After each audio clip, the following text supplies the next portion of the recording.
Yeah, and I've just have been improvising over a 2-5-1 in C major, and today I want to talk about 2-5-1 progressions. They're a great place to start learning to play the jazz guitar. I'm going to show you some simple voicing, some exercises that you can use to get started. I really love the shell voicings. They're not so hard to play, and they're a great tool for looking at the voice leading that is happening in those 2-5-1 progressions. So the first chord would be a D minor 7, right? The second would be the G7 and the C major. These chords really are the essence of what you need in a chord. You have the root, D minor 7, the D, the minor third, the F, and the C, the flat 7, right? No fifths. It's not so important for the color of the chord at the moment.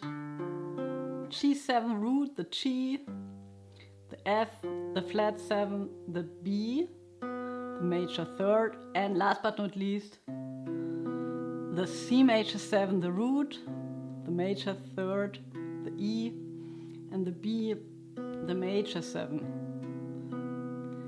So I would recommend you just get started by playing those 3 shapes,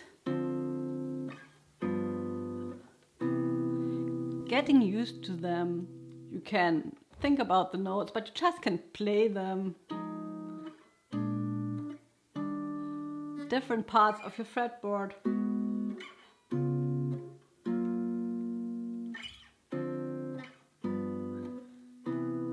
And after a while, if you're more comfortable, you could also have a look for the notes on the other parts of the fretboard. There's another variation with the shell voicings that is like this.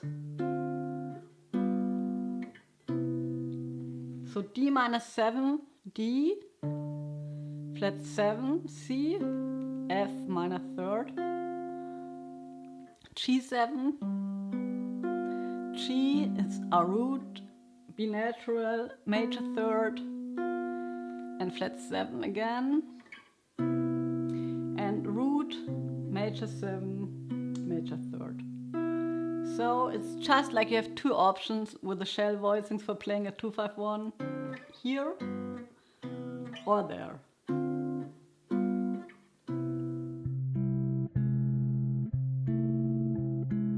The one thing that you can start doing is look at the voice leading. You have 3 voices and look which voices do change and which voices don't change. So for example, the D minor 7, right? The F stays where it is when the G7 comes around, and then it moves to the E by a half step. And those half step connections of chords is really the thing that you want to look out when you're playing lines. But I'll talk about that later a little bit more. And also the C, the minor 7, the flat 7 of the D minor 7, moves to the B natural.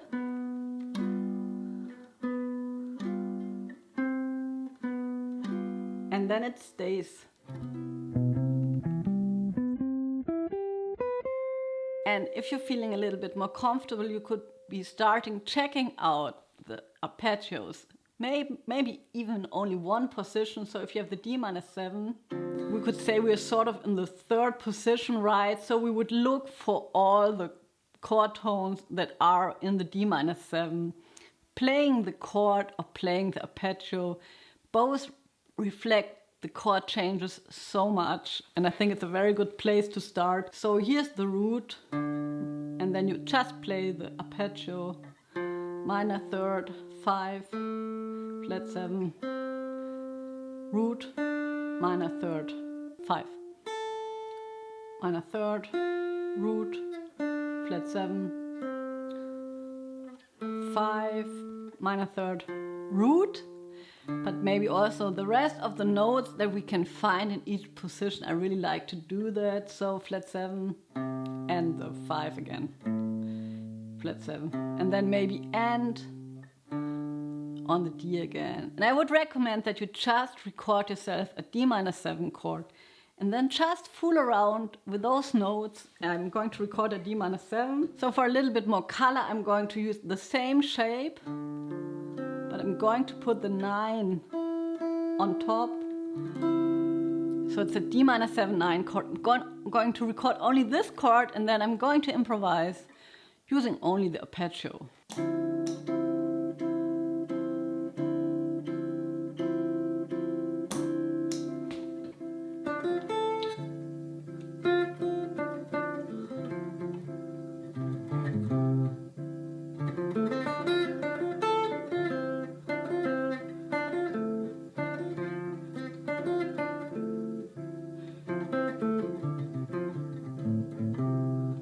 And yes, just try to find some notes that you like and then repeat them and then try different rhythms. So the next chord would be the G7. You could think about the arpeggio as well. Start on the root here, right? Major third, 5, flat 7, root.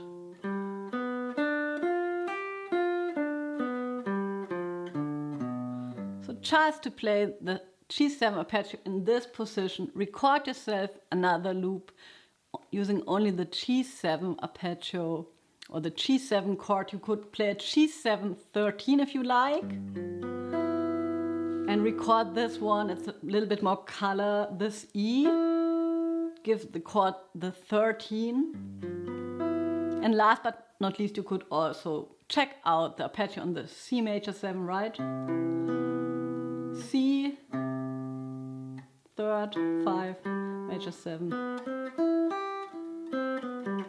Don't forget to play the notes that are lower than the C and that belong to the position. And then you could just put the D on top of this shell voicing. Then you have a C major 7 9, which is a really cool chord.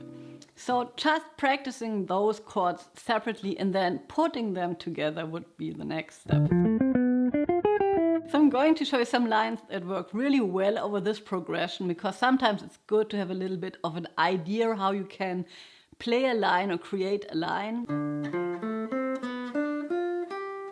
So the first line starts on the D-7. I'm just playing the arpeggio again. D, root, F, minor third, A, 5, C flat 7, and then I'm going to connect this D-7 to the G7, going to the B natural. So that's the major third of the G7, that's the flat 7 of the D minor. And that's a really classical connection, going from the flat 7 to the third. It makes it super, super clear. And then I'm just moving up the arpeggio of the G7 chord. And just resolving it very simply to the E. And another possibility would be to play the D-7 arpeggio starting from the A and going down 4 notes. I'm landing on the C again, connecting it to the B natural again, the major third of the dominant 7th chord, and then I'm going down major third, flat 9, because I love this sound, root, flat 7 again to major third in the C major. So once again, I'm just like playing the D-7 arpeggio from the A, connecting it to the G7 with a half step, C going to B, and then I'm playing this A flat, which is not in the arpeggio, but I can tell you the flat 9 on the dominant 7th chord is a very good choice. It makes it super clear that you're on a dominant 7th chord, that you're on a 5 chord going to 1. It creates a little bit more tension. So we have the A flat here, root, flat 7, and then again the classic connection, flat 7 to the major third.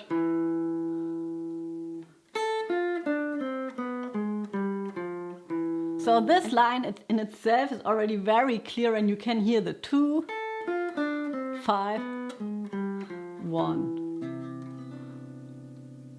So that's it for today. Have fun looking at the shell voicings, finding the arpeggios. Just check out one position for our start and then maybe shift the one position that you found around on the fretboard. You don't have to play everything everywhere in the beginning. Just take a spot and come back to it and explore it. You can make a lot of music with this small part of the fretboard as well. So I hope you're doing fine. I hope I could help you a little bit. And if you have any questions, just write them down below. And I see you around. Bye.